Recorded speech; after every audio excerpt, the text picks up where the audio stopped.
சொக்கநாதன் பெற்றெடுத்த பிள்ளையாராம்.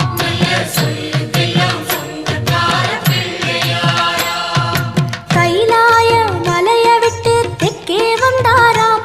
இந்த பிள்ளையாரு பட்டி கண்டு இருந்து விட்டாராம்.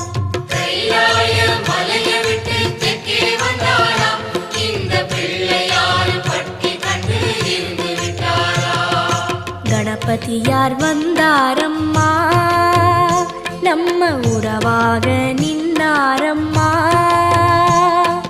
கணபதியார் வந்தாரம்மா, நம்ம உறவாக நின்னாரம்மா.